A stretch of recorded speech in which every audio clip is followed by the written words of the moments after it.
Salut à toi. Aujourd'hui, je t'invite à découvrir sans tarder Audrey Amidou. Bonjour Audrey, comment vas-tu? Bonjour Isia, ça va bien et toi? Oui, ça va, tu t'es pas trompé de prénom, donc J'ai cherché. c'est ça. Donc, comme je t'ai dit, un grand merci d'avoir accepté. Pour moi, ça sera un café. Toi, qu'est-ce que tu bois? Ah, je vais prendre une tisane, merci. Ok, bah ça sera une tisane. Le deal est toujours pareil, c'est moi qui offre, mais il faut venir le chercher. Donc, réserve ton billet d'avion. Donc, plus Ok. sérieusement, Audrey, moi je te connais, mais le monde ne te connaît pas. Donc, Audrey, qui es-tu? Alors, qui je suis? Vaste question. Tu as le Déjà, temps. je suis Audrey, déjà.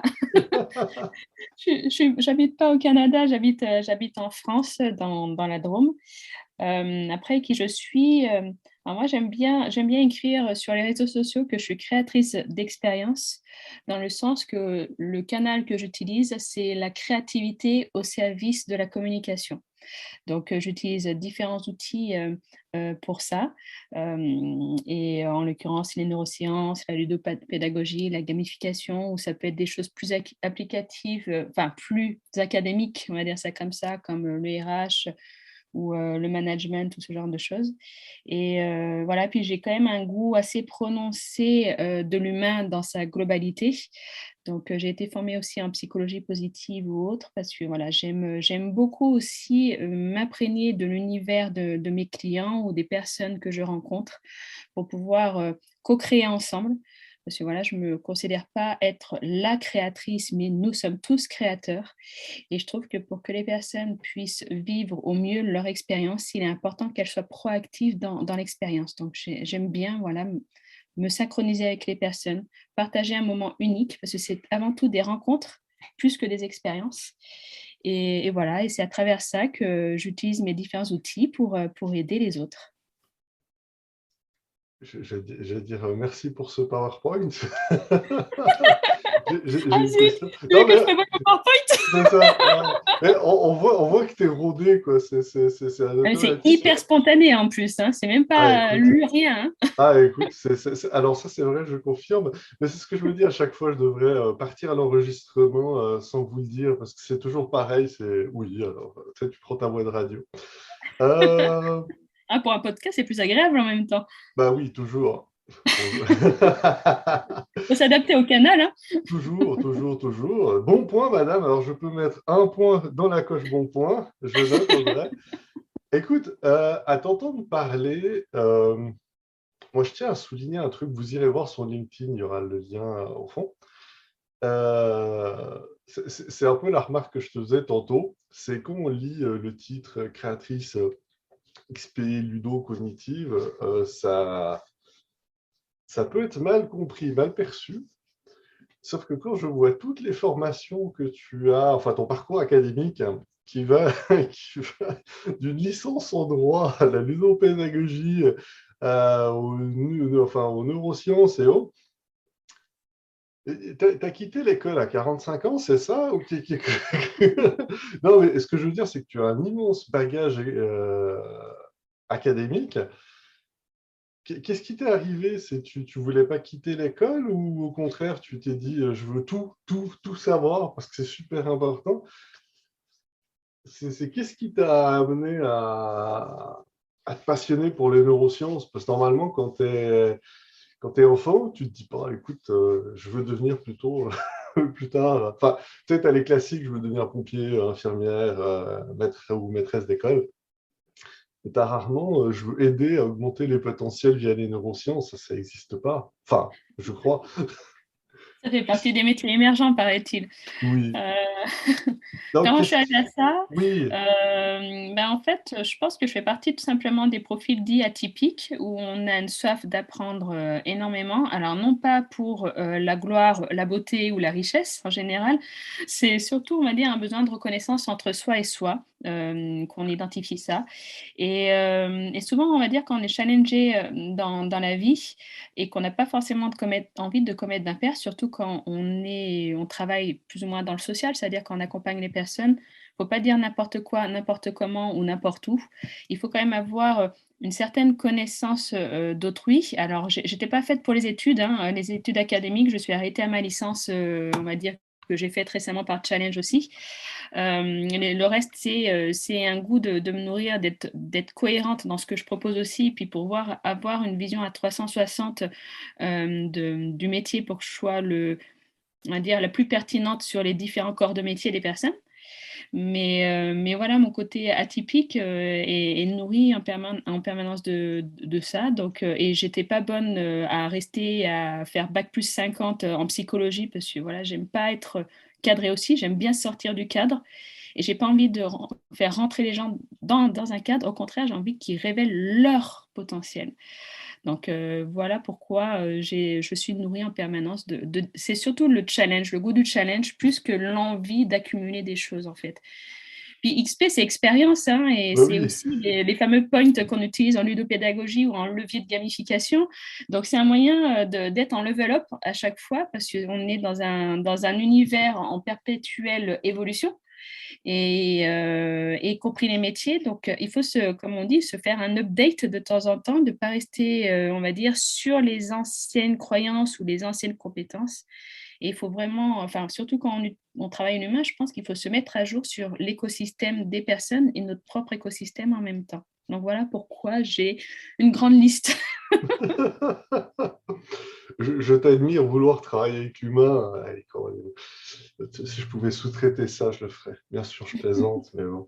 C'est, non, écoute, ça fait tout à fait sens, ça se comprend parfaitement. Pourquoi vouloir travailler avec l'humain? Parce que je veux dire, pour commencer à te connaître, il y a 12 éléments que j'allais dire, qui éclaboussent de ta personne. C'est vraiment le fait que tu es vraiment orienté vers l'humain et ta bienveillance. Et j'insiste sur le mot bienveillance parce que pendant longtemps, il a été à la mode. Mais c'est impressionnant comme tu as l'écoute bien attentionnée, puis avec des belles valeurs quand tu échanges avec le monde, ce qui est malheureusement rare, surtout dans certains domaines de profession. Tu es né comme ça ou qu'est-ce qui s'est passé J'ai bien les tu aujourd'hui, là, On j'essaie de on m'a démarrer. mis une disquette, tu sais, avant les fameuses disquettes qu'on avait Oui, 3,5 là. On m'a mis la disquette à l'époque. Non, enfin, né comme ça, non, je pense pas. Je pense que c'est des expériences de vie personnelles. Et je pense que quand on est une femme, qu'on a un nom, un consonance étrangère, qu'on est typé dans un village où il y a 200 personnes, ils sont tous blancs, et qu'on vit de la discrimination, discrimination ou la stigmatisation en étant une fille, en étant, enfin voilà, et j'avais un papa qui avait aussi un métier très atypique. Donc c'est soit on se met en mode victime et on se dit, ben voilà, le monde est contre moi, soit on se dit, ben voilà, qu'est-ce que je peux faire pour pouvoir aider les autres de sorte que les autres ne vivent pas la même chose. Donc c'est un petit peu un goût de justice d'une certaine manière qui m'avait motivé d'aider l'humain. Et quand on est atypique, on a quand même un sens de l'observation assez aiguisé de soi, sans compter l'exigence qu'on a, hein, puis tout ce qui va avec, hein, le saboteur, l'imposteur, le perfectionnisme, voilà, on va dire, on a un package de séries. En étant une femme, on a l'autoflagellation en plus. Puis aussi, la deuxième chose, en étant une femme, il faut toujours être en back office et jamais être en front. Donc, du coup, quand on est atypique, on est nourri un petit peu par tout ce conditionnement-là et on est amené à observer un petit peu le monde, comment il fonctionne en étant observateur des choses. D'ailleurs, quand je suis arrivée dans les réseaux sociaux, je prenais beaucoup de plaisir d'observer le mécanisme des gens. Et après, voilà, et au fur et à mesure, je dis, ben voilà, c'est bien d'observer, mais je vois que des personnes qui sont relativement en souffrance. J'ai eu des gros problèmes de santé et j'ai vu, on va dire, toutes les absurdités que notre système patriarcal peut nous donner, ou notre système médical peut nous donner. Et voilà, je me suis dit, non, mais il y a vraiment quelque chose à faire. Donc, je dirais que c'est plus ces expériences de vie qui m'ont amené à ça. Et il y a un bon dicton aussi qui se dit ne jamais juger un livre tant qu'on ne l'a pas ouvert. Et j'essaye de me le maintenir à l'esprit, ce livre-là, et je reste toujours persuadée on se nourrit des échanges avec les autres. L'autre est l'effet miroir de qui nous sommes aussi ou des problèmes que nous avons. Donc, je pense qu'il faut quand même avoir un peu d'humilité des personnes qui nous entourent. Puis, on ne rencontre jamais les personnes par hasard. Elles sont souvent aussi porteuses d'un message, inconsciemment ou consciemment. Donc voilà, je pars toujours sur ce principe-là, en étant bienveillant vis-à-vis des autres, c'est aussi de s'apporter de la bienveillance en parallèle aussi. J'ai juste le goût de te dire merci. C'est aussi bête que ça. Je souris jusqu'aux oreilles, mais sincèrement, bah écoute, on va enchaîner tout de suite avec ça. J'ai la capsule passion, puis ça me paraît le meilleur moment pour la plugger. Comment qu'on fait pour te joindre, Audrey, si on veut en savoir plus, par quel canal il faudrait passer idéalement? Ta page LinkedIn, un site? Par le calumet de la paix et puis par télépathie, non, ça C'est ce marche que pas. j'allais dire. Non, c'est pas ça. Bon, voilà, hein, je suis pas les expériences de vie ne m'empêchent pas d'avoir de l'humour, hein, mais voilà. Donc, du coup, concrètement, comment on peut me joindre? LinkedIn est quand même une bonne approche. J'ai un site internet qui est en cours de construction, mais qui n'est pas forcément représentatif de qui je suis, hein. On est sur des sites vitrines où il faut rentrer Ouais, dans comme on disait tout à l'heure, une problématique, une oui. réponse. Mais je pense que voilà, si les personnes veulent vraiment voir un petit peu mon univers et qui verra mon côté très éclectique dans mes, je cherche pas sur mes réseaux sociaux à répondre à un besoin, une cible. On va dire, je publie avec le cœur. Voilà, j'ai envie de partager quelque chose, une vision. Si elle plaît, c'est bien. Si elle plaît pas, ben, au moins, voilà, mon post disparaîtra au bout de quelques temps ou on se désabonne à moi, peu importe. Mais voilà, je pense que LinkedIn est un bon moyen déjà pour que les personnes puissent s'approprier un petit peu de mon univers, un petit peu. Puis je suis dans l'échange, hein, d'un café ou d'un tisane ou quoi que ce soit, donc même en visio ou autre, tout est possible dans les moyens de la personne, tout simplement. Merci encore. J'ai l'impression que je vais beaucoup dire merci pendant cette rencontre aujourd'hui. En même temps, tu le mérites amplement. C'est gentil. Tu utilises, non, non, comme je t'ai dit, c'est gratis. Et surtout, c'est sincère. Jusqu'à la Audrey, fin de l'enregistrement. N'oublie pas le chèque à la fin de l'enregistrement. toujours, toujours. Plus sérieusement, tu as beaucoup utilisé le mot atypique. Et actuellement, on a une époque où le mot, ou multipotentiel, etc., est rendu à la mode, on ne se le cachera pas. Donc, vu que c'est à la mode, tout le monde peut être ou se penser atypique. Toi, la révélation s'est faite comment? Quand c'est que tu t'en es rendu compte que tu es atypique? Est-ce que c'était une construction? Est-ce que c'est tout récemment? Est-ce qu'on te l'a appris à l'école? Alors, je me permettrai de retourner la Oui, question. Au-delà de moi, si une personne se sent atypique, oui, ben, pourquoi pas? Si ça lui permet de se sentir unique et de développer son potentiel parce qu'elle se sent différente des autres, de toute façon, on est tous différents. oui. Donc, si la personne, elle voit à travers une liste ou un témoignage et qu'elle se sent atypique, c'est OK. Si elle a besoin d'avoir cet effet miroir-là pour pouvoir se sentir exceptionnelle et puis de développer des compétences pour se dépasser, c'est bien. Enfin, je veux dire, voilà, effectivement, il y a la notion atypique qu'on utilise en psychologie, qu'on utilise en analytique, etc. Ça, je pourrais parler de mon parcours, mais je pense que c'est pas, à mon sens, c'est pas forcément intéressant de la manière comme on m'a découvert de manière officielle. Je dirais plutôt que, ben voilà, si mon témoignage ou ma manière d'être, les personnes se reconnaissent et que ça leur donne la niaque d'avancer sur quelque chose qui les fait vibrer, ben, considérez-les tous comme atypiques et c'est comme ça, le monde est fait d'atypiques de toute façon. À partir du moment où on n'a pas envie de se conditionner, on n'a pas envie d'être, ou on a envie au contraire d'être plutôt qu'être d'être dans l'avoir, ça peut être considéré dans l'atypisme. Chacun a sa représentation, chacun a sa définition du mot. Ce qui est plus important, c'est qu'elle ne crée pas de dommages aux autres, qu'elle ne porte pas préjudice à son entourage ou à soi, mais qu'elle soit plutôt porteuse d'un message bénéfique pour soi et pour les autres. Donc, à partir du moment où, on va dire, on est dans cette dynamique-là, bah, soyons tous des atypiques et c'est OK pour ça. Alors, merci. Je vais commencer à mettre des petits bâtons chaque fois que je te dis. Tu veux que du coup je réponde officiellement comment on a découvert et comment j'ai Non, découvert mon non, atypisme? C'est OK non, pas pour besoin. ça? Ben, je te dirais pas besoin. Tu sais, cette réponse, c'est ta réponse, donc c'est la meilleure des réponses que tu puisses donner, vu qu'elle fait écho à la personne que tu es. Puis c'est quelque chose de tout à fait audible et qui s'entend. Puis vu qu'on commence à se connaître, tu sais que là-dessus, je pense comme toi, même si des fois je joue un peu au tata ou aux deux de pique. On en a parlé en off, puis je propose qu'on en parle dans l'enregistrement, effectivement, où on parlait des fameuses cases et des messages qu'on voulait envoyer. C'est un petit peu... c'est ce que tu disais, ton site internet est focalisé pour envoyer un message, alors que sur LinkedIn, tu émets plein d'informations, de signaux ou de partages qui sont complémentaires.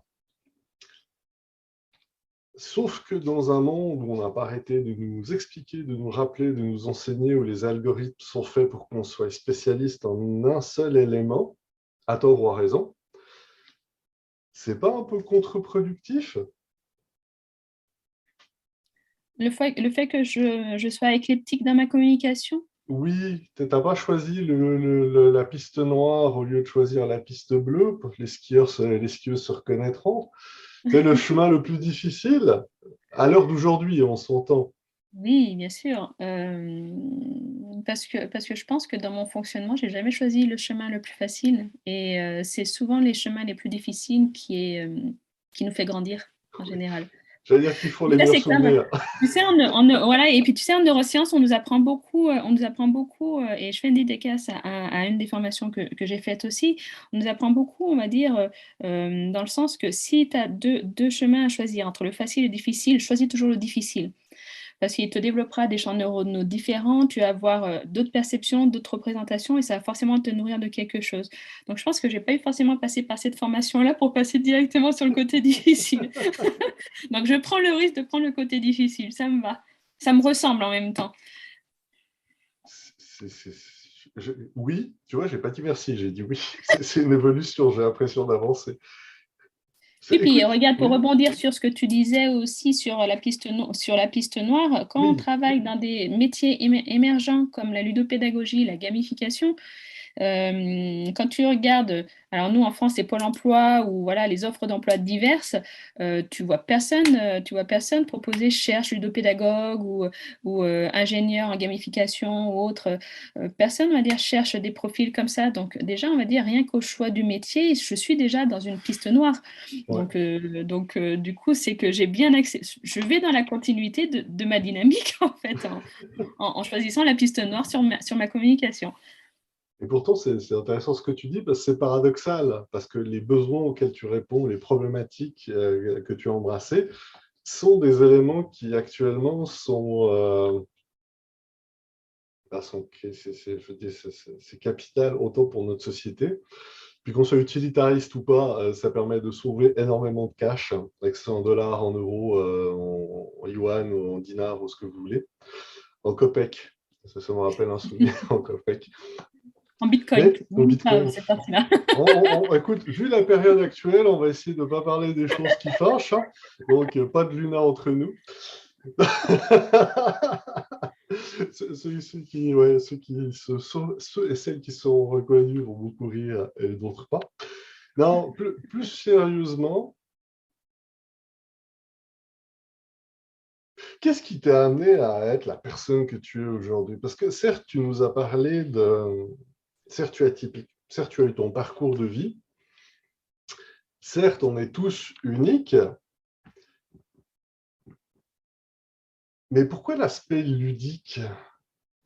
Qu'est-ce qui fait que, tu sais, souvent quand on parle de ludique, soit c'est pas sérieux, soit c'est vu du côté professionnel, on va parler de jeux en tant que tel, de jeux Mm. vidéo, de jeux de société, de jeux, etc. pourquoi les neurosciences et le ludo plutôt que juste ludo ou neurosciences? Alors, pourquoi les ludo et les neurosciences? Parce que la ludopédagogie et la gamification, c'est un métier qui est en plein essor et on a tendance à le vulgariser un petit peu le mot comme bienveillance ou atypique, Ouais, c'est-à-dire que chacun le met un petit peu à sa sauce. On le voit sur des formations, on le voit, on va dire, même sur les plateformes coopératives ou autres. Tout est ludopédagogie en fait. Et je trouve qu'on perd un petit peu l'essence de la ludopédagogie telle qu'elle a été créée auparavant. La ludopédagogie, il ne faut pas oublier que d'une certaine manière, elle est beaucoup utilisée dans les métiers médicaux ou oui, paramédicaux. Les orthophonistes, les orthoptistes, les psychomotos, ils utilisent beaucoup, on va dire, les jeux pour pouvoir, comme levier, pour pouvoir faire progresser, on va dire, les individus qu'ils accompagnent. Et alors, c'est pour ça que je suis spécialisée, on va dire, dans les neurosciences, parce que la ludopédagogie, comme tu disais tout à l'heure, on peut avoir cette notion, ouais, mais on va jouer. Les neurosciences ont un côté bénéfique dans le sens que, enfin, moi, je suis dans les neurosciences sur, on va dire, comprendre et identifier les leviers motivationnels des personnes, donc en gros, de comprendre le mécanisme cognitif des personnes.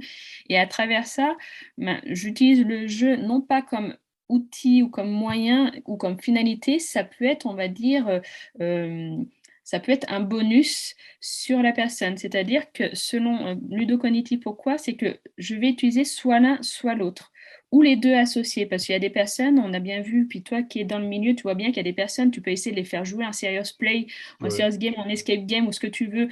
Clairement, elles adhèrent pas du tout. Et puis parfois, le temps et l'énergie que ça te demande de créer, parce que c'est très rare de trouver des outils. Enfin, moi, personnellement, je crée tous mes outils, parce que oui, des outils tout faits, je trouve aucun outil qui, qui rentre dans le cadre de mon mode de fonctionnement ou en tous les cas des objectifs que je crée. Donc, ça demande beaucoup d'énergie de créer un outil. Et si effectivement la personne, donc d'où l'intérêt, si on a identifié, on a compris, on s'est synchronisé avec la personne par rapport aux neurosciences et qu'on se rend compte que la ludopédagogie n'est pas adéquate, je ne vais pas me casser la tête à faire 50 heures pour créer on va dire, un jeu sur un profil qui n'adhérera pas. Et vice-versa, parfois, on va dire, les neurosciences, ça ne fonctionne pas parce que j'arrive pas à identifier les leviers motivationnels de la personne parce qu'elle a des gros traumas ou des mécanismes, en tous les cas, qui a trop de biais pour qu'on puisse utiliser on va dire, ce canal-là pour la faire avancer. Dans ces cas-là, j'utilise la ludopédagogie, on va dire, la plus simple possible par rapport à un objectif défini ensemble pour lui faire sauter ses biais pour l'aider au changement, en fait. Donc, voilà pourquoi j'utilise le côté ludocognitif. c'est c'est excellent.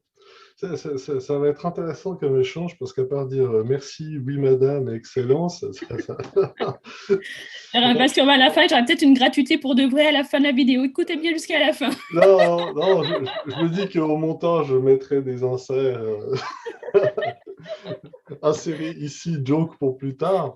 Non, mais ce que tu dis est passionnant et puis moi, évidemment que ça me parle beaucoup.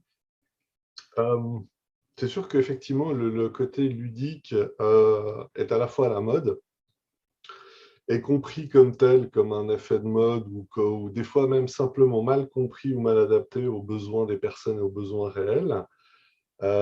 C'est pour ça que moi, depuis un moment, même si je suis expert dans le domaine, quand j'utilise cette boîte à outils qui est la gamification, ben, je ne le dis pas, je le fais, c'est tout. Comme, je dis, comme d'autres solutions, etc. Parce qu'en fin de compte, moi, je fais partie de l'école qui dit que ce qui compte, c'est le résultat, c'est l'extra. Puis évidemment, tu travailles pour que tout se passe bien entre-temps, mais ce qui compte, c'est vraiment l'extra. Puis ce que tu as amené, effectivement, qui est extrêmement important, puis qu'on a tendance à oublier avec le temps ou à minimiser, c'est l'importance de connaître l'interlocuteur avec qui on travaille et surtout pour qui c'est fait. Oui, Et ça, malheureusement, on le constate beaucoup trop, et c'est pour ça que bien souvent, ça donne des résultats moyens. Et là oui, aussi, je te rejoins à 100%, c'est effectivement, il existe nulle part une solution magique. Euh, la super plateforme que tout le monde voudrait, la super recette, etc. D'où l'importance qu'il y ait des profils comme le tien qui peuvent se permettre justement d'avoir du sur-mesure, surtout, je vais dire, au niveau sur lequel tu interviens, qui est vraiment focusé et concentré sur l'humain en tant que tel. Et tu n'as pas choisi la voie la plus simple. C'est la plus méritante, mais ce n'est pas la voie la plus simple. Et C'est sûr, franchement, c'est pas celle où je vais faire les 100 000 d'un seul coup, hein, je reconnais. Mais là, tu soulèves un point par rapport à l'humain. Je me permets de ouais, rebondir avec la vas-y. ludopédagogie et la cognition. C'est qu'effectivement, on va dire, on est soumis dans notre société à un résultat. Je pars sur une problématique, j'ai un objectif, je dois atteindre le résultat.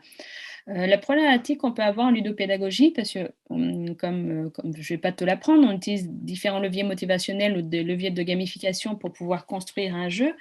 Et on me pose souvent la question de dire, ah, bah, c'est bien, vous avez fait 50 heures là-dessus, mais vous pouvez le dupliquer. Ben non, parce que les leviers, les objectifs ne sont pas les mêmes et on travaille l'humain. C'est-à-dire que je peux m'imaginer un résultat, anticiper un résultat, c'est-à-dire au bout de 3 séances, j'imagine qu'on va atteindre tel résultat-là, mais on est sur l'humain. Il suffit que pour diverses raisons, j'ai pas vu des biais parce que justement la cognition fait que je n'ai pas pu voir des biais et qu'on va dire on change de dynamique ou d'objectif. Il faut faire preuve aussi d'agilité, de flexibilité et d'adapter le jeu ou les outils par rapport à l'humain parce que l'humain c'est quelque chose, on va dire, c'est une personne vivante. Donc ça veut Oui, dire que ce qu'on va travailler, forcément ça va faire bouger ses lignes. Donc si on est non, non, non, non, c'est pas ce résultat-là que je veux, c'est autre chose, non, enfin, d'où les neurosciences, elles sont importantes parce que ça me permet de me caler en permanence. Alors, on va dire, l'esprit critique va me remettre en permanence sur le côté proactif, mais il faut faire preuve aussi d'agilité et de flexibilité. Et je trouve que tel qu'on le voit, la ludopédagogie et la gamification aujourd'hui, on l'utilise beaucoup en gestion de projet ou en formation, mais c'est quelque chose, on va dire, de figé. Enfin, moi, oui, de la manière comme je le vois, c'est quelque chose de très figé. On n'est pas sur l'humain, on est sur un résultat, on est sur un résultat, on va dire, applicatif de productivité ou d'efficience ou de performance. Ou même d'efficacité, mais on n'est pas forcément centré sur l'humain. Et c'est vrai que pour moi, pour le coup, la ludopédagogie, j'utilise d'abord sur l'humain et la ludopédagogie éventuellement est détournée au service de l'humain et non pas l'inverse. Merci, non? non, c'est rare que je crée un blanc, mais en même temps, enfin, je dis, non, c'est plutôt rare que je réfléchisse, mais c'est ce que je suis en train de faire. Euh, Ce que tu amènes est extrêmement vrai, mais la réalité terrain de la compréhension des différents acteurs, bref, je viens de l'école nord-américaine, souvent je le revendique, puis c'est jamais gratuit quand je dis ça, parce qu'on sait très bien qu'en Amérique du Nord, ce qui fait foi, c'est le dollar. Ou le pesos si tu vas un peu plus loin, mais ça reste le dollar. Donc bien souvent, tu sais, au début, un peu comme toi, tu sais, je parlais de plein de choses, parce que j'étais passionné, j'aimais, etc. Puis pour finir, j'en suis arrivé à un stade où je parle qu'en dollars. Ben, la solution, ce qu'on amène ou le travail effectué te permettra de gagner ou d'économiser temps. Ce qui fait que n'importe quel acteur ou actrice, surtout le ou la directeur financière, est capable de comprendre. Le comment, le ci, le ça ne la regarde pas, on travaille avec les bonnes personnes, mais elle est capable de comprendre simplement. Je te Oui, dirais mais qu'en du coup, tu Europe, vois, c'est ça, ouais. regarde, je me permets Vas-y, de rebondir sur ce que tu dis, sur cette shoot. notion de dollar et de rentabilité, et puis on va dire de chercher des objectifs smart pour qu'ils puissent être mesurables auprès on va dire, des administrés ou de la direction. Je peux avoir cette logique-là selon, on va dire, les besoins. Mais ce qui est enfin, moi, ce qui me fait vibrer, c'est vrai que je pars du principe qu'à partir du moment où on arrive à résoudre une problématique profonde d'un système, d'un écosystème, donc d'un groupe de personnes ou autre, ben, au lieu que ça fasse qu'on fasse différents ateliers à différents thèmes, donc on intervienne plusieurs fois. Donc, je veux dire, si tu fais 10 000, plus 10 000, plus 10 000, plus 10 000, la Ouais, personne se retrouve à 50 000 et que tu proposes un atelier de 15 000, au final, on va dire, c'est peut-être pas mesurable sur l'instant, mais c'est peut-être mesurable dans le temps. Donc, on a une pérennisation de ce qu'on propose qui sera mesurable, par contre, financièrement oui, parlant. Et aussi, on parle beaucoup de qualité de vie au travail aussi, c'est pareil, on utilise un petit peu de tout. Mais par rapport au mieux-être salarial, au mieux-être des personnes, donc avec la stratégie RSE que les entreprises ont aujourd'hui, clairement, on va dire, elles auront une action qui peut durer tout le temps jusqu'à la prochaine audit. Donc, du coup, on va dire, ça peut être rentable en dollars si on le réfléchit aussi comme ça. Mais c'est oui. vrai que quand on parle de social, on a toujours tendance à dire que ça va me coûter de l'argent que plutôt ouais, mais effectivement, j'investis sur du long terme. Ça reste encore très culturel, puis c'est cette vieille mentalité qui est toujours du coût immédiat plutôt qu'à moyen terme. Puis encore hier, j'entendais, c'est ça, enfin, les milieux médicaux revendiquer le besoin d'un investissement. Puis l'État râlait. Tu as remarqué que je donne aucun nom, aucun pays, aucune référence. Ouais, j'ai vu que c'était Par neutre, contre, comme les c'est ça, Suisses.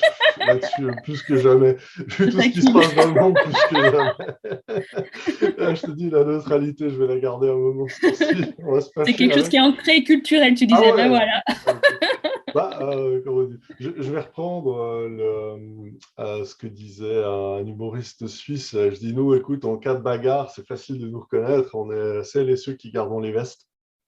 Puis, quand vous avez fini de vous battre, ben, on vous rend les vestes, mais il y aura il y aura un tribut qui aura disparu.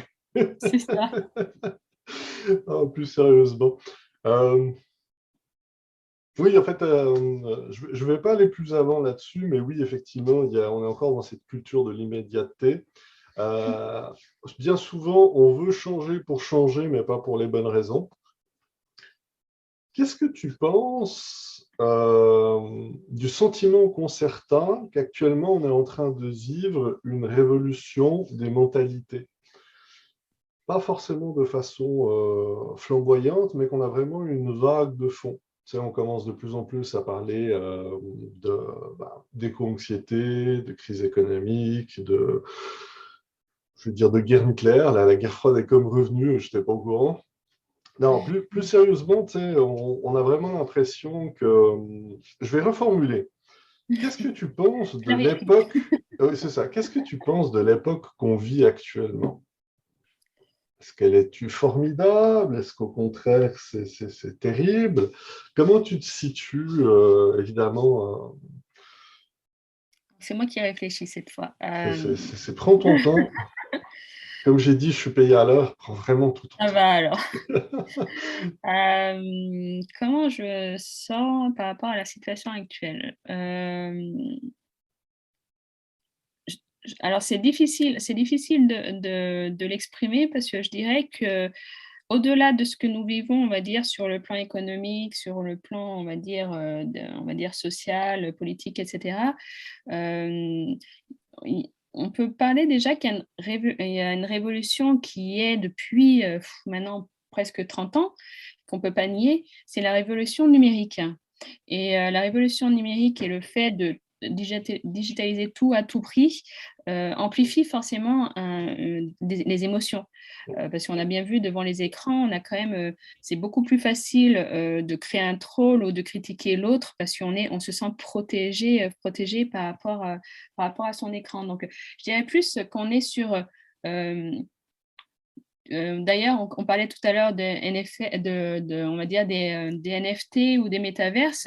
On est dans une époque où le côté, on va dire, imaginaire et le côté réel commence, on va dire, la frontière, elle commence à être de plus en plus proche, au point où, du coup, on va dire, on peut avoir une sphère émotionnelle un petit peu exacerbée. Oui. Et ça, on le voit beaucoup chez les enfants. On a une période chez les enfants où on dit, ben voilà, il faut faire attention qu'ils créent une frontière entre le réel et l'irréel, parce que sinon, ça risque d'augmenter des crises de schizophrénie ou d'angoisse sociale, etc., etc. Et donc, du coup, on va dire, dans notre époque, on nous expliquait ça. Et plus on grandit avec ce système numérique, plus on rapproche ces deux mondes qu'on nous demandait très tôt de les séparer. Donc, on va dire, je dirais presque, on est sur une continuité logique des différents mots que chacun peut avoir, parce que c'est quelque chose que je pense que, alors je ne suis pas psychologue, mais tous les psychologues ou neuropsychologues peuvent peut-être témoigner sur cette sphère-là qu'on essaye avant les 7 ans d'extraire.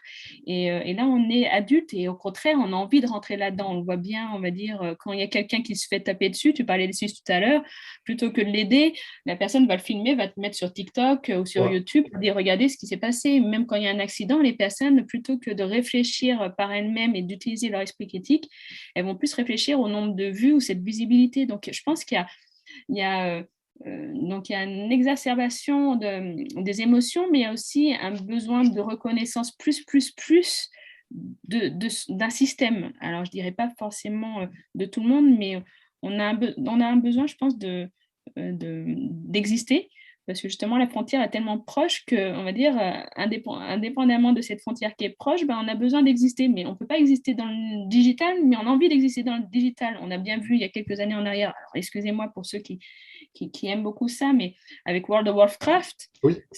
on a bien vu, on parlait des pathologies, des no-life, etc. Mais en même temps, on rentre dans un système où les deux sphères rentrent. Donc, je dirais que c'est une continuité de notre évolution technologique. Bah, je vais dire, puis on peut même aller jusqu'au rapport de force. Bah, justement, une bonne partie de ces personnes qui étaient catégorisées comme no-life sont devenues, pour une partie, des décideurs et des décidrices, qui font que ce qui était différent, étrange ou pas connu est devenu la norme. Oui, Puis il n'y a qu'à voir, maintenant, quand tu parles de wow, limite, c'est vieux. c'est C'était ça. avant. Oui. Puis de toute façon, tu comprends rien à ma carrière excuse-moi, d'influenceur que je veux avoir, donc laisse-moi le droit d'aller prendre des photos de cadavres et puis d'aller danser sur TikTok. Voilà. Oui, mais Ça tu vois, paraît. Oui. regarde, je crée un parallèle. Tu me poses la question par rapport à l'actuel. Je vais te donner deux parallèles qui vont être simples et facilement compréhensibles pour nous tous. Oui. Quand on parlait d'atypisme avant, Oui. trouve le 10, au potentiel, etc. Quand tu regardes notre génération, nous, hein, on est des vieux, hein, on est quand même une génération Y, on n'est pas Alors, la je me génération Z. désolidarise de ça. Écoute, tu peux te Alors, considérer excuse-moi, comme donc tu toi, veux. tu fais partie des générations Z, excuse-moi, Ah mais les non, donc, générations. Z comme Ziad, elle est facile. Je ne savais pas que tu avais 17 ans, dis donc, mais Ah, écoute. C'est la barbe, ça c'est vieillit. la barbe qui fait plus. Ok. Ah, quand même. Mais c'est vrai que quand on regarde à l'époque de nous, on va dire de trentenaires ou de quadragénaires autres, quand on parlait d'atypisme, on va dire déjà c'était pas détecté Ouais, et un dyslexique ou même un gaucher ou même on va dire une personne à haut potentiel, c'était les cancres ou ceux qu'il fallait surtout pas voir. ouais. Aujourd'hui, c'est tout le monde est haut potentiel. Tout le monde est 10, tout le monde est si. Enfin voilà, à la limite, les personnes prônent même sans forcément un avis médical ou on va dire un vrai diagnostic auprès d'un neuropsychologue ou autre, ils sont tous au potentiel. Donc du coup, on va dire, on a vraiment, on va dire, tu vois, un écart générationnel. C'est pareil pour les médecines douces. Il y a 15 ans en arrière, parce que j'ai travaillé un petit peu forcément aussi sur le côté holistique.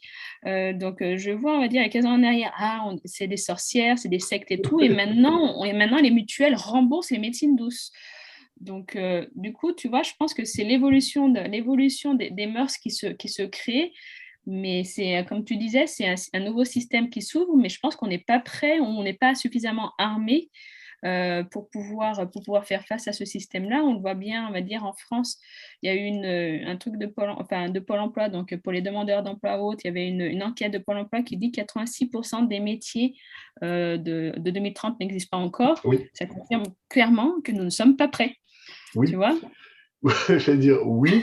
En même temps, là-dessus, parce que moi, je suis en plein dedans, ce que je fais n'existe pas encore comme métier dans les univers de la tech, enfin, la réalité virtuelle, réalité étendue, puis le métaverse, tout ça.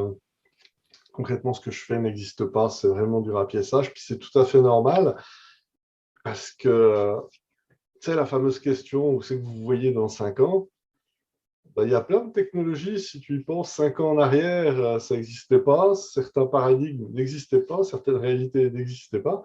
Va donc reparler de pandémie mondiale il y a 5 ans, tu verras comme tout le monde va rire. Puis aujourd'hui, c'est devenu le nouveau normal.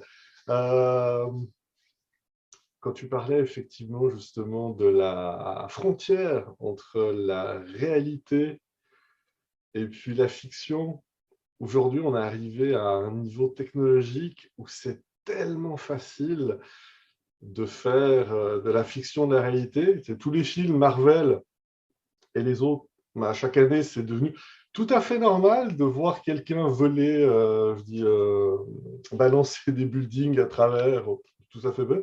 Le deepfake, tu sais, on en rigole sur les réseaux sociaux, mais si tu prends quelques secondes à réfléchir aux implications possibles et à ce qui est, puis là, c'est que le début, parce que maintenant, quand on voit la facilité d'accès du matériel, la disponibilité, la diffusion d'informations, les coûts bas aussi, c'est comme moi j'appelle ça le ticket d'entrée, le coût bas pour pouvoir y avoir accès, ou bien souvent, c'est un écran. Non, sauf que je reste définitivement optimiste. J'ai décidé, on vit une époque formidable et il y a beaucoup de paradigmes et de mouvements de fond qu'on ne détecte pas encore, mais qui sont là. Oui, Comme tu as souvent fait référence à Pôle emploi, mais moi je crois furieusement, puis on en fait un peu partie, même si on est des ancêtres pour certains et certaines, euh, les gens, au niveau professionnel, n'ont plus vraiment d'attrait pour un poste, une fonctionnalité, mais sont en train de développer leur propre offre de travail, leur propre service, sont en train de bâtir eux-mêmes. Et je trouve ça génial. Le nombre de personnes qui deviennent auto-entrepreneurs ou auto-entrepreneurs et se lancent, que ce soit en affaires, en entrepreneur ou essaient des choses, etc., je trouve ça génial, extrêmement positif. C'est un paradigme qui est en train de changer. C'est qu'on était jeune, je dis travailler au salaire minimum, il fallait travailler. Puis salaire minimum, c'était une chance. Aujourd'hui, avec les grandes démissions, les gens qui se posent des questions, tu es obligé de te réinventer, puis tu es obligé de casser ces barrières. Puis on ne rentre même pas dans les considérations sociales ou simplement je pourrais m'épanouir dans mon travail, je sais que je ne le ferai pas toute la vie. Moi, je dis c'est cool. oui. Puis un autre Disons que là, élément, avec la génération que nous sommes là aujourd'hui, bon, le Covid a permis quand même d'accélérer en tous les cas les prises de oui, conscience. Donc ça a été vraiment porteur pour ça. Par contre, on va dire d'une génération à une autre, parce que je suis quand même aussi, enfin, je suis quand même quelqu'un de très optimiste, hein, si on regarde d'être indépendant dans le contexte actuel, ou d'avoir dit au patron, alors j'avais un CDI très confortable, dire, bon, ben écoutez, je vais partir en plein Covid. Faut déjà être optimiste hein, oui, dans de base. oui, oui, Mais je pense que ce qui traversera les générations, c'est la quête de sens. oui, Tout le monde a besoin d'un sens. Ok, on sait qu'on vit, on sait qu'on va mourir. Et je pense que les gens ont besoin de plus en plus de se nourrir de, ben voilà, qu'est-ce que j'ai envie de faire de ma vie quand j'aurai 70 ans, ben, qu'est-ce que j'ai envie de raconter à mes petits-enfants plus tard de ce que j'ai fait. Et je pense que cette quête de sens, elle traverse les générations.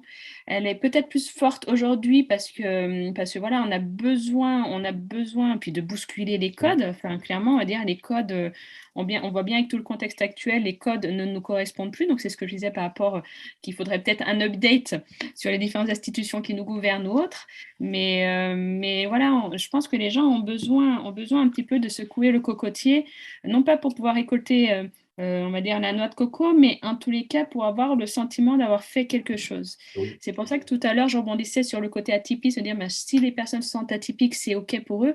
Ben voilà, on est dans cette continuité-là de quête de sens. Et c'est ça, je trouve, bénéfique dans cette génération-là. C'est juste d'être en vigilance, par contre, en vigilance des mots que ça peut avoir, le fait de vouloir être toujours le sauveur. oui, oui, Parce qu'il oui, ne faut pas oublier cette triade-là, hein. Quand on est oui. sauveur, il y a forcément deux autres acteurs en face. Donc, du coup, voilà, c'est peut-être juste d'être en veille sur ce rôle qu'on veut avoir. Parce que si on nourrit d'une certaine manière une triade, faudrait pas, les catastrophes seront beaucoup plus prononcées, justement, du fait que les émotions sont plus grandes en digital qu'en IRL, quoi. Donc, c'est juste ça, la vigilance, mais c'est pour ça que la ludocognition, du coup, Oui. tu vois, c'est un nouveau mot que j'ai créé, presque. Euh, je prends mon pied là-dessus parce que du coup, on a ce côté optimiste du jeu, parce que je veux dire, les jeux, qu'on ait 70 ans ou qu'on ait 15 ans aujourd'hui, on a tous joué à un jeu, soit jeu Oui. de société, soit jeu vidéo, soit, on va dire, on va dire, en réseau ou autre. Donc, du coup, on va dire, le jeu peut traverser les âges, ça c'est OK. Puis la cognition, clairement, on va dire, bah, le cerveau, que je sache, il me semble qu'on en a tous un. Donc du coup, je pense que ça porte forcément quelque chose, un bénéfice tel qu'il soit. Et le bénéfice, si c'est que les gens prennent conscience de quelque chose, ou au contraire, que ça crée énormément d'aversivité parce qu'on a touché quelque chose du doigt, ben écoute, je dirais, bah, c'est le jeu.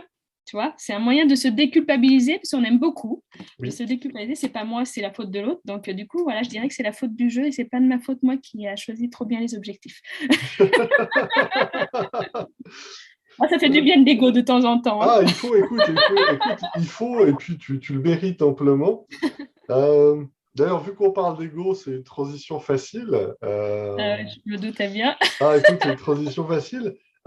Si tu avais un message à donner aux jeunes et aux futures générations, tu sais, la fameuse bouteille à la mer, ou même à nos Oui. contemporains, quel serait-il, Audrey? Aux jeunes générations, Oui. je... c'est un message, je dirais plutôt l'inverse, c'est à moi d'apprendre d'eux, quoi, en fait.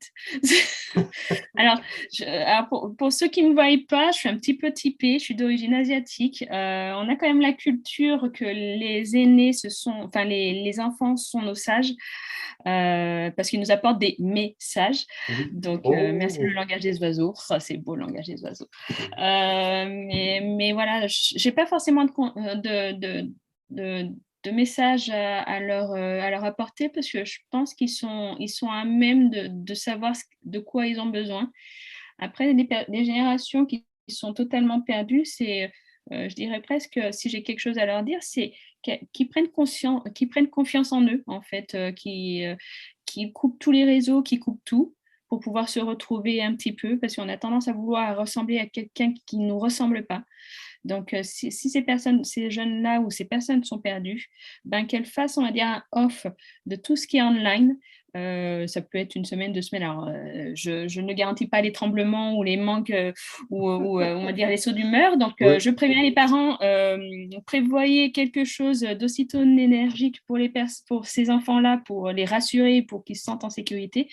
Mais voilà, de se déconnecter un instant pour pouvoir prendre le temps de se retrouver. Parce que je pense, dans les générations d'aujourd'hui, ce qui est peut-être difficile, c'est de se retrouver face à soi. Oui. On a toujours besoin de l'extérieur, on va dire d'une validation extérieure, mais de se retrouver dans le silence et face à soi, c'est hyper complexe à travailler. Mais et je garantis, une fois que c'est travaillé, ça, il n'y a plus rien qui peut les toucher. Et ça, je garantis du résultat. Et c'est gratuit aussi. Fallait pas dire ça, voyons. Fallait pas dire ça. Ah zut, je prévois mon PayPal. Ah non, PayPal, c'est plus à la mode. C'est quoi Ziad maintenant à la mode? Bah écoute, actuellement, tu te fais payer en crypto. Oui, mais c'est pas très bon en ce moment, les cryptos, non? Et Alors, au donnez-moi contraire, un NFT, c'est bien, ou une écoute, place en métavers, écoute. ça me va aussi. Allez, vas-y, buzzword, vas-y, mets tout ce que tu veux. Écoute, te préoccupe pas de ça, occupe-toi du travail, du message, je m'occuperai d'envoyer une autre bouteille avec une facture. Ouais, ça va. Bah écoute, merci j'allais dire pour cet énoncé, merci pour ce partage. C'est énoncé. Non, J'ai bien non, révisé. Non, je rigole. non, mais écoute, non, mais écoute, c'est l'effet que tu fais comme bien d'autres, mais ce qui est assez fantastique avec toi, c'est que tu fais réfléchir. Je dirais pas qu'on se rend pas compte, mais On a un c'est cerveau. cool. Non, mais tu sais, vu qu'il y a toute cette bienveillance, mais il n'y a pas vraiment ce côté, tu sais, challenge, je veux dire, tu sais, c'est tout à fait normal. Tu es sur un petit nuage, tu manges la barbe à papa, machin et tout, puis là, on te pose une question, puis tu réponds, puis tu continues. On est très loin du principe du train fantôme, là, au contraire, ça fait cotonneux. Ah. C'est intéressant à vivre. Puis je vous invite toutes et tous à essayer. Je vais rebondir sur ce compliment que tu me donnes. Ce qui est important, c'est que dans une communication, on est deux. Oui, Donc, le ressenti que tu as, c'est aussi, alors je vais pas parler d'effet miroir, mais à partir du moment où on est en rapport de confiance, on n'est pas en rapport de force avec la personne, forcément, je pense que la communication peut être que fluide oui, dans le partage. Toi, tu m'as proposé, on va dire, ce moment-là, on va dire, en toute bienveillance, vraiment, on va dire, dans la volonté aussi d'aider autrui. Donc, forcément, on va dire, ça fait écho à mes valeurs. Donc, je te remercie aussi à ça parce que enfin, voilà, tu mets les gens à l'aise aussi dans ton univers. Et voilà, et ce que tu ressens à travers moi, d'une certaine manière, je le ressens réciproquement aussi dans l'échange que nous avons. Donc, la communication est souvent, on va dire, un partage. Donc, je te repartage ce que tu me dis. donc je vais rajouter une barre, enfin un bâton sous ma coche. Merci. Enfin, merci. Non, merci Tu encore, compteras le ajoute nombre de fois un que tu as nouveau dit bâton, merci c'est pour qu'on ça. rigole. Allez, go, allez. Non, effectivement, ça fait un peu bateau, mais tu as amené deux éléments qui sont effectivement le besoin exacerbé de validation qu'on a aujourd'hui, qui peut venir autant des réseaux sociaux que de la façon dont on a été éduqué, de notre culture, peu importe, ça c'est propre à chacun. Puis le deuxième, effectivement, la communication, où là aussi, veut pas, parfois elle est biaisée de façon naturelle. Mais il ne faut pas oublier aussi tous les codes et les apprentissages qu'on a faits pour les fameuses recettes sur bien communiquer, comment bien communiquer, quoi faire pour communiquer, etc. Qui reste, moi j'appelle ça la commedia dell'arte, qui reste une pièce de théâtre où à chaque fois on sait très bien que ce soit pour un entretien d'embauche, une date, une première rencontre, une rencontre de CA, tu as toujours, je veux dire, faire la file d'attente à l'épicerie ou aller s'acheter une nouvelle auto. C'est que des petites mini-pièces de théâtre, alors que quelque part, ça serait tellement plus simple de fluidifier. Oui, c'est Mais bon, ça, en fait, ce que tu ressors, et c'est ce qu'on peut ressortir par rapport aux jeunes, c'est l'authenticité. oui, Aujourd'hui, on manque d'authenticité parce qu'on a tellement de tips, de tutos, de ce que tu veux, de comment on doit être pour qu'on soit formaté, conditionné pour une reconnaissance, une validation quelconque, que du coup, on manque d'authenticité. Et je pense que voilà, s'il y a vraiment quelque chose à dire, on va dire, aux générations ou aux personnes, c'est d'être authentique. On ne peut pas plaire à tout le monde. Ça, on va dire, c'est incontestable. Et c'est comme ça. oui, Mais en tous les cas, à qui vous ferez écho, ce sera forcément des belles rencontres, des bons moments d'échange et puis surtout un moyen de, de nous faire évoluer si bien les personnes qu'on rencontre que soi. Et ça, je pense que c'est intéressant l'authenticité parce que ça permet de filtrer d'une certaine manière oui, les rencontres. oui, Donc, c'est un premier filtre. Et ce premier filtre, finalement, c'est quoi? Ben, juste être soi, en fait. Et le juste être soi, ça peut être à la fois compliqué, mais à la fois facile. Mais une fois qu'on a les tips pour pouvoir l'être, voilà, on rencontre souvent les bonnes personnes. Et même les mauvaises rencontres seront des bonnes personnes parce que c'est avec les mauvaises rencontres qu'on se challenge pour pouvoir ouais. avancer aussi. Donc, dans tous les cas, on est gagnant dans l'histoire. Ça reste un apprentissage continu. C'est, Et oui, c'est, toute une c'est, vie. oui. Oui, oui, oui, oui, oui. Et là, j'ai les voix dans ma tête qui sont en train de se battre pour prendre le micro. Sincèrement, c'est toujours un plaisir d'échanger avec toi, Audrey. C'est sûr que, comme je commence à le dire à tout le monde, mais c'est sincère à chaque fois, c'est sûr que je te réinvite. Puis j'ai de plus en plus l'idée de vouloir faire des lives qui va permettre justement d'échanger avec des avis complémentaires, pas forcément contradictoires, mais des points de vue différents. Parce Ça, que, c'est chouette. comme tu l'as dit, on est tous et toutes uniques. Puis j'aime pas tomber dans le piège ou le réflexe culturel, géographique, qui fait pas forcément sens. Mais justement, un de mes objectifs, c'est de pouvoir avoir du monde de partout, puis de pouvoir confronter ces réalités qui sont différentes, ces points de vue qui sont différents, ces parcours de vie. Je suis persuadé que ça peut enrichir des personnes. Puis entre nous, si ça nous enrichit, nous, ça sera déjà ça de gagner. On va pas se plaindre. C'est le gros C'est ça. utilitariste. Là, il a pris le micro. Euh, donc, j'ai le goût de finir avec mon classique qui est avant les énièmes merci, puis t'es super Audrey, puis merci pour ton temps. Est-ce que tu y a un sujet qu'on n'a pas abordé, que tu aimerais nous partager, une réponse que tu veux donner à une question que je t'ai pas posée? L'idée, c'est vraiment d'éviter ce fameux regret qu'on a souvent, où dès que c'est fini, on dit: «Ah oui, mais si j'avais su, je voulais parler de ça, mais j'ai pas eu le temps». Là, tu as tout ton temps. Ouais. C'est vrai que j'ai rarement des regrets parce que je dis que si les choses ne doivent pas être dites, c'était que c'était pas le moment. Donc, Je vais du coup, tellement imprimer toutes ces phrases-là sur des t-shirts. J'arrête pas de le dire, mais c'est une mine. C'est une mine. on travaille ensemble, je te trouve des tips. Pour avoir été formé en hypnose, forcément, on en a plein comme ça, de métaphores comme ça. Et ça s'ancre tellement dans l'inconscient, les métaphores, que voilà, ça crée vraiment un changement. Oui. Euh, Qu'est-ce que je pourrais dire de plus par rapport à ce qui se passe? Enfin, par rapport à moi, euh, Non, rien de particulier en fait. C'est tout Tu à as fait bien, t'as possible. bien mené, t'as bien mené l'entretien. Non, je vois rien de particulier. Enfin, je dirais au-delà de moi,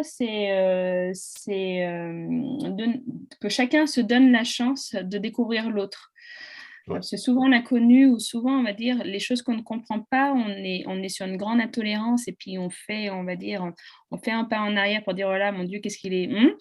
Je pense qu'il faut prendre le temps de faire le pas et d'essayer de comprendre l'autre. Il peut, comme tu disais tout à l'heure sur les lives, on peut avoir des avis différents.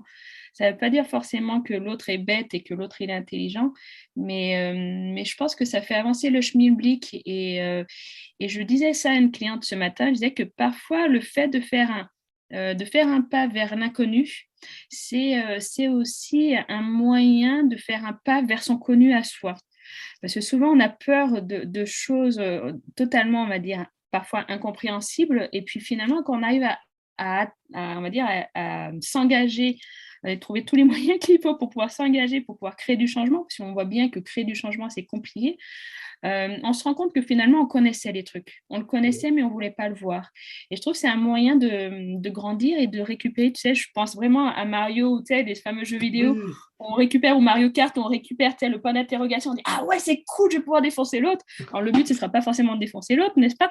Mais le fait, voilà, de récupérer ce point d'interrogation, on dit, ah ouais, ça, je connais. Et le ah ouais, ça je connais, ben, finalement, on va dire, ça permet de faire un pas de plus sur cet inconnu-là. Et si c'est à travers l'autre, et c'est compliqué, hein, la communication et le social, si c'est à travers l'autre, alors vous avez vu que j'étais totalement chiante et pas du tout bienveillante. Voilà, si c'est un temps d'échange, voilà, si c'est un temps d'échange, même sans effectivement. enjeu, tu vois, n'est-ce pas?